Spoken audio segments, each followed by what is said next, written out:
بسم اللہ الرحمن الرحیم۔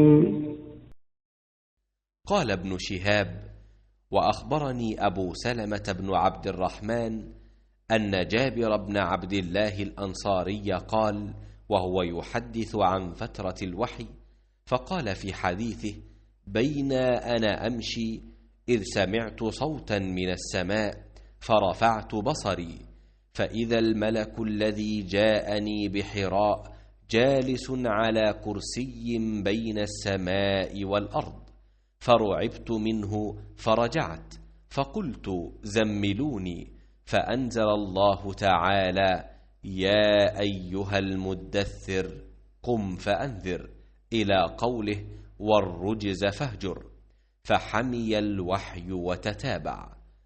تابعه عبد الله بن يوسف وأبو صالح، وتابعه هلال بن رداد عن الزهري، وقال يونس ومعمر بوادره۔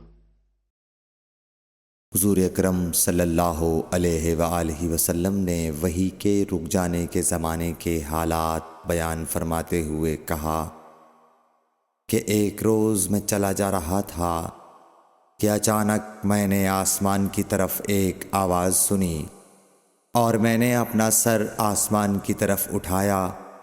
کیا دیکھتا ہوں کہ وہی فرشتہ جو میرے پاس غار حرا میں آیا تھا وہ آسمان و زمین کے بیچ میں ایک کرسی پر بیٹھا ہوا ہے۔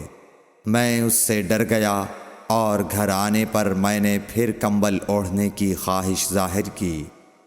اس وقت اللہ پاک کی طرف سے یہ آیات نازل ہوئیں: اے لحاف اوڑھ کر لیٹنے والے، اٹھ کھڑا ہو اور لوگوں کو عذاب الہی سے ڈرا، اور اپنے رب کی بڑائی بیان کر، اور اپنے کپڑوں کو پاک صاف رکھ اور گندگی سے دور رہ۔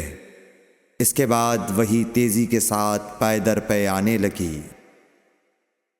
صحیح بخاری حدیث نمبر 4۔